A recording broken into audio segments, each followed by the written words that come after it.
In the previous episode, Your Father's Death, we read the letter from Peggy Shippen Arnold to her stepsons informing them of Benedict Arnold's death. For the next few years, until shortly before her death, Philadelphia-born Peggy Shippen carried on some correspondence with her stepsons in Canada that illuminated her thoughts and feelings as she struggled to come to terms with the loss of Benedict.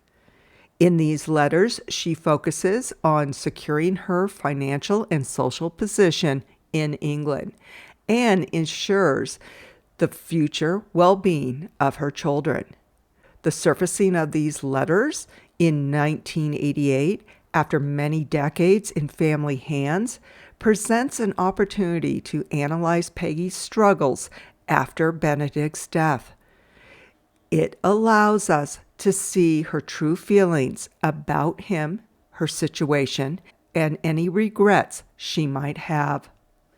I was given the honor to hold the original letters in my hand and read the actual handwritten correspondence at the University of Denver in Colorado, who I would like to thank for bringing these letters to my attention, digging them out of storage, and allowing me to bring them to you all.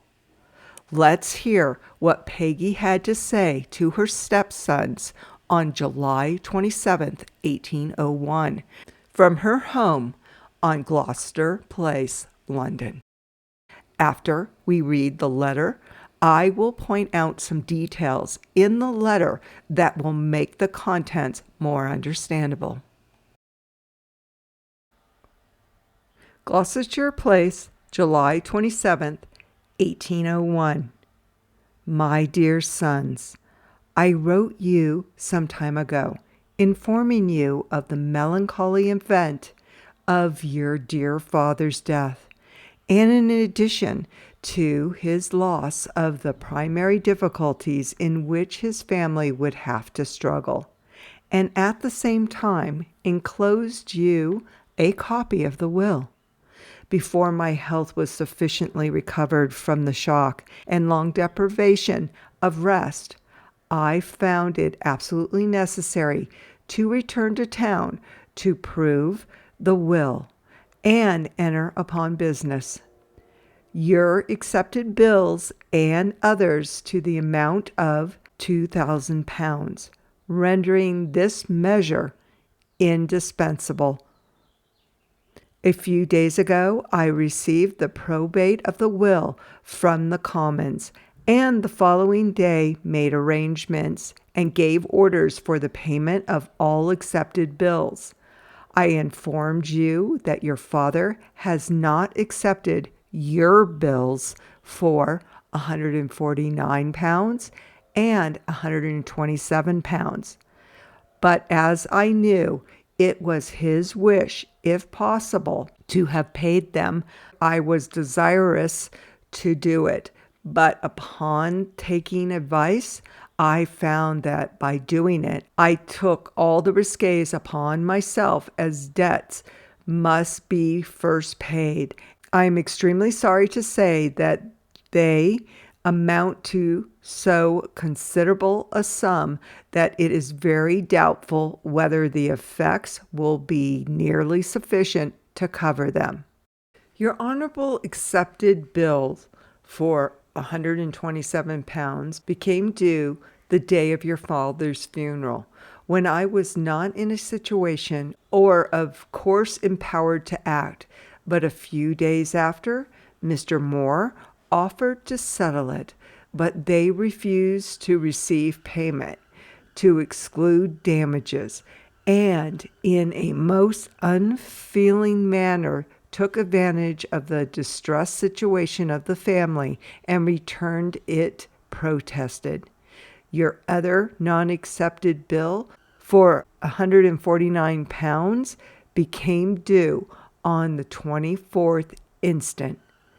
I was advised by no means to pay it, but the fear of plunging you into great distress induced me to make an arrangement with the bankers to take it up for the honor of the drawer, and it is paid. I find that your dear father has expressed himself in a very sanguine manner to you, respecting his privateer. On the contrary, she has caused him ruin, and in fact hastened his end. He has sunk 5 or 6,000 pounds by her, and I have now bills of near 3,000 pounds to pay. And God knows how it is to be done. She is still out and has taken nothing, and until this unfortunate business is closed, I know not upon what footing I stand, or what expenses she may further involve me in.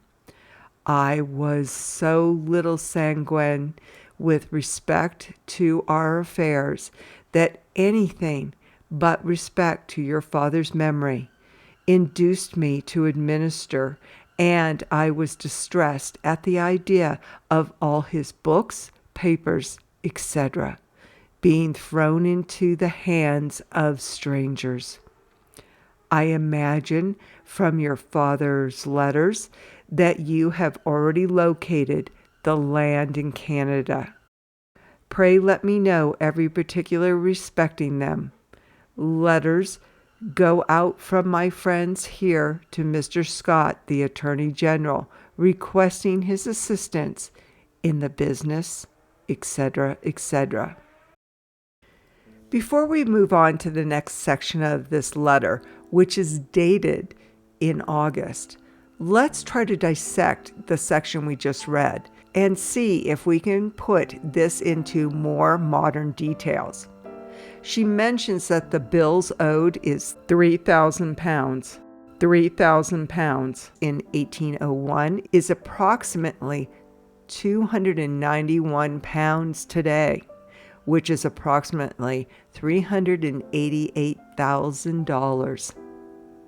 She goes on to say that the bills are indispensable, which means that she feels the bills cannot be disregarded and that she must pay them.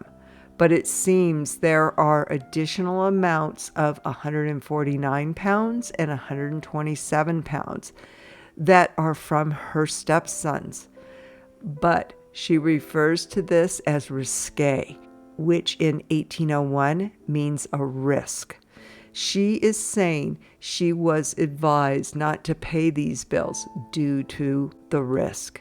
Those amounts, 127 pounds and 149 pounds in 1801, are now approximately $17,000 to $20,000 in today's money, or 12,000 pounds to 13,000 pounds.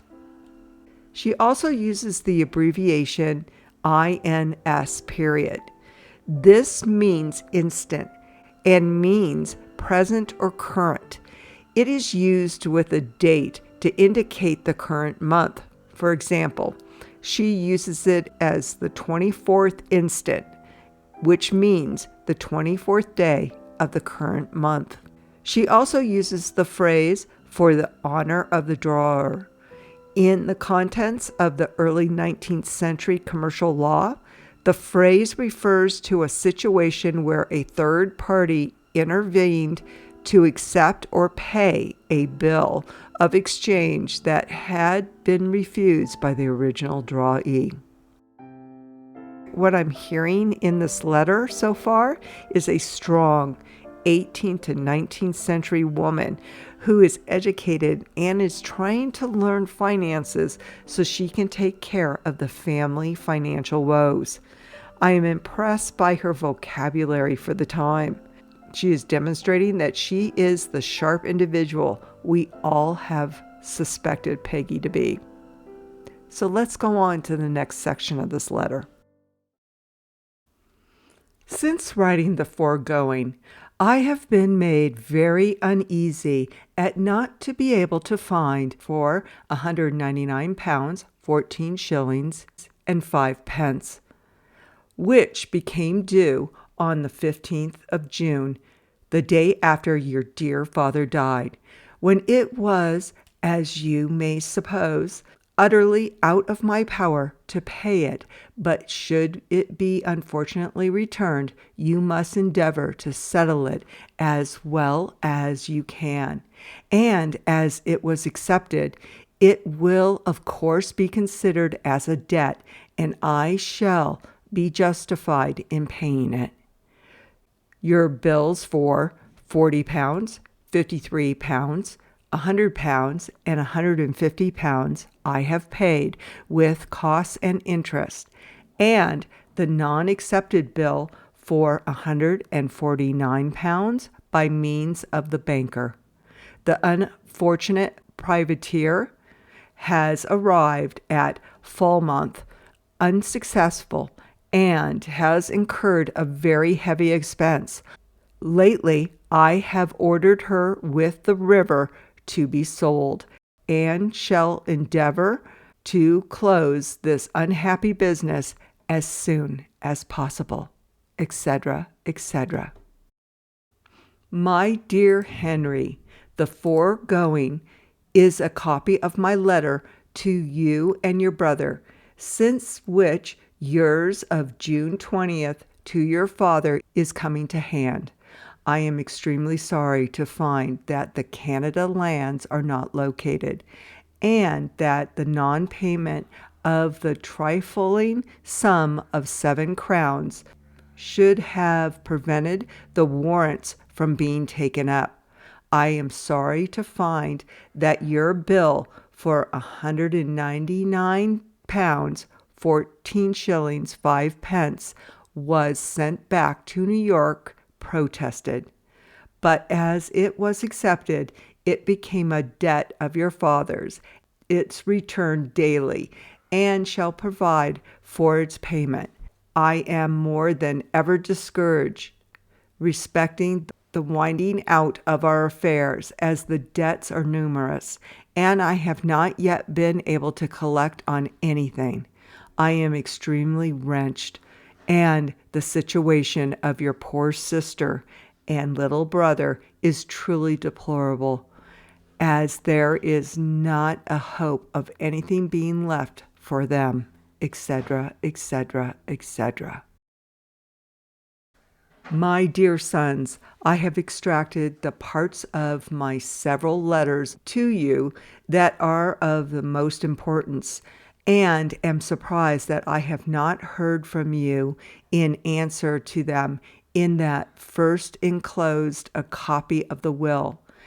As letters have been received from Mr. Lowe, the gentleman who took it, some months ago, and he writes word that he forwarded it to you immediately when he arrived in Canada. I have the satisfaction of informing you that your bill for £199, 14 shillings, and 5 pence was returned, and I have paid it, which I was glad to do, as it would not probably have been in my power to have done it, had it come much later. The tradesmen whose bill upon the Earl's Spencer are paid, and foregoing that I shall probably be under the necessity for calling them together and making a dividend of what money I have been able to collect. Brimer and Bleacher's bond is yet unpaid. It is to be brought to arbitration, and if favorably settled, will make a very material difference in our affairs, as it will go a great way towards paying the debt that are asserted. But what demands may be made by 150 sailors for prize money, it is impossible to say. I cannot describe the state of the wretchedness, trouble, and anxiety the task I have undertaken has involved me in. Had I been aware of half the difficulties attending it, without a hope of myself or my children deriving any benefit from it, no consideration should have induced me to have administrated. And my health and comfort have been the sacrifice. I have no expectations of saving even the furniture and plate, as the nature of the speculations have such an opening for imposition which it is impossible to guard against, particularly in the hand of an unprotected female. It is most unfortunate that your dear father did not join some male friends of respectability in the executorship, upon whom so much imposition might not have been practiced. So let's talk about some of the things she mentions in these letters to her stepsons, Richard and Henry. These stepsons are Benedict Arnold's sons from his first wife, Margaret Mansfield. In the August portion, she continues to talk about the debt that Benedict's business got into. Following his defection, Benedict Arnold invested in privateering ventures during the late 1790s and early 1800s, operating primarily in the West Indies to attack French ships. These ventures, which continued until his death on June 14, 1801, rarely brought the financial windfalls he anticipated. As indicated in the letters, he involved his sons in these ventures. In the early 1790s, he ran a trading business in St. John, New Brunswick, Canada, with his sons, Richard and Henry, and continued to do so after he went back to London. One of the ships she mentions in her letters was the Earl Spencer. Records show this was once a French privateer ship which the British Royal Navy captured in December 1799. The French prize became a British privateer in 1800 and was owned by General Arnold. It became a merchant vessel that traded between London and Gibraltar. She apparently was condemned in 1802, perhaps after having received damage there. One account says she was lost in Gibraltar towards the end of 1801 or early 1802, when she drifted from her anchor and was wrecked. In that same account, she was valued at £8,000. In terms of purchasing power, £8,000 in 1801 was worth approximately £777,000 in today's money, which is roughly equal to $1 million in today's US dollars. But after her being condemned, the value must have been a lot less. The Earl Spencer being condemned, I'm sure, added to Peggy's troubles, but she does mention that the sale of the Earl Spencer will contribute to paying off the debt immensely. The ship was registered under a different owner by 1803. At some time, she was able to sell that particular ship, or the asset was seized. Maybe we will discover its fate as we continue to read her letters in this season on the podcast Unsealed. She also refers to the ship, the River. I was unable to find any information about this particular ship. Peggy also refers to 150 sailors demanding prize money. At this time, prize money was a legal cash reward paid to naval crews for capturing enemy ships, cargo, or property during wartime. It served as a major financial incentive, often exceeding a sailor's annual wages, with proceeds from the sale of seized ships and goods distributed according to strict rank-based regulations. Around this time, Britain was primarily engaged in the final stages of the War of the Second Coalition against revolutionary France and its allies. Mrs. Arnold also refers to land in Canada. In 1798, the British Crown granted Benedict Arnold 13,400 acres of wasteland in Upper Canada, which is now Ontario. It was a reward for his services in the Revolution and in Guadeloupe. By 1800, Arnold's land holdings in Canada were insignificant and mostly abandoned following his failed business ventures and poor reputation in the region. At this point, Peggy has written several times to her stepsons about the financial mess that Benedict left her, but they have not responded to any of her letters. Note that Benedict had an illegitimate son named John Sage Arnold. He was born about 7 years after he and Peggy were married. At the time of Benedict's death, John was 14 years old and living with one of Arnold's sons in Canada. In Arnold's will, he left John 1,200 acres of land and 20 pounds per year for board, clothing, and education until he reached the age of 21.